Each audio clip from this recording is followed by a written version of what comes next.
നമസ്കാരം, സിറ്റി ന്യൂസിലേക്ക് സ്വാഗതം.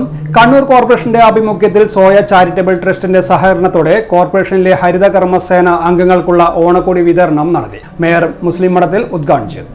ഓണം എല്ലാവർക്കുമുള്ള ആഘോഷമാണ്. സമൃദ്ധിയുടെ പ്രതീകമായ ഓണത്തിന് സന്തോഷം പകരുന്ന നിമിഷമാണിത് എന്ന് മേയർ പറഞ്ഞു. വർഷങ്ങൾക്ക് മുമ്പാണ് ഓണം എന്ന പേര് രേഖപ്പെടുത്തിയതെന്ന് ചരിത്രകാരന്മാർ പറയുന്നു. അത് നമ്മുടെ രാജാവായ നമ്മുടെ ഭരിച്ച മഹാബലിയുമായി ബന്ധപ്പെട്ട സമൃദ്ധി കാലഘട്ടത്തെ ഓർമ്മപ്പെടുത്തുന്ന ഓർമ്മകൾ ഒരു ഭാഗത്തുണ്ട്. മറുഭാഗത്ത് പരശുരാമനുമായി ബന്ധപ്പെട്ട ഒരു ഐതിഹ്യങ്ങളുമുണ്ട് എന്നുള്ളതാണ്.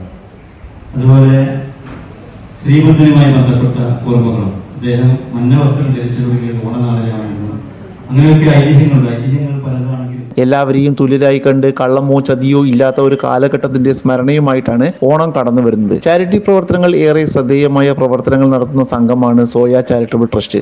അതിന്റെ ചെയർമാൻ എന്ന രീതിയിൽ ഡോക്ടർ ഷമാ മുഹമ്മദിന്റെ പ്രവർത്തനം ഇത്തരത്തിൽ അത്യന്തം അഭിനന്ദനം അർഹിക്കുന്ന ഒന്നാണെന്നും മേയർ കൂട്ടിച്ചേർത്തു. സമൂഹത്തിലെ തന്നെ ഏറ്റവും ശ്രദ്ധിക്കപ്പെടുന്ന വിഭാഗമായ ഹരിതസേന അംഗങ്ങളെ തന്നെയാണ് ഇത്തരത്തിൽ തെരഞ്ഞെടുത്തിരിക്കുന്നത്. ഇവരുടെ പ്രവർത്തനങ്ങൾ ഭാവി തലമുറയുടെ സുരക്ഷയ്ക്ക് വേണ്ടിയുള്ളതാണ്. അത്യന്തം ക്ലേശകരമായ ജോലിയാണ് ഈ വിഭാഗം സമൂഹത്തിന് വേണ്ടി ചെയ്യുന്നത്. തുച്ഛമായ വേതനത്തിൽ വീടുകൾ കയറി പ്ലാസ്റ്റിക്കുകൾ ശേഖരിക്കുകയും അവ വേർതിരിച്ച് നൽകി മാലിന്യ സംസ്കരണത്തിന്റെ മുഖ്യ ശില്പികളായ ഇവരെ ആദരിക്കുക എന്നത് കോർപ്പറേഷന്റെ ബാധ്യത കൂടിയാണെന്ന് മേയർ പറഞ്ഞു. ഡെപ്യൂട്ടി മേയർ അഡ്വക്കേറ്റ് ഇന്ദിര അധ്യക്ഷത വഹിച്ച ചടങ്ങിൽ Soya charitable trust chairperson doctor Shama Muhammad മുഖ്യ അതിഥിയായി. ചടങ്ങിൽ കോർപ്പറേഷൻ സ്ഥിരം സമിതി അധ്യക്ഷന്മാരായ ഷമീമ ടീച്ചർ, VK ശ്രീലത, ഷാക്കിന മൊയ്തീൻ, മുൻ ഡെപ്യൂട്ടി മേയർ ഷബിന ടീച്ചർ, കൗൺസിലർമാരായ N ഉഷ, ജയസൂര്യൻ, സാബിറ ടീച്ചർ എന്നിവർ സംസാരിച്ചു. ഹരിത കർമ്മസേന കോർഡിനേറ്റർ ഫഹദ് സ്വാഗതവും clean city manager P Baiju നന്ദിയും പറഞ്ഞു.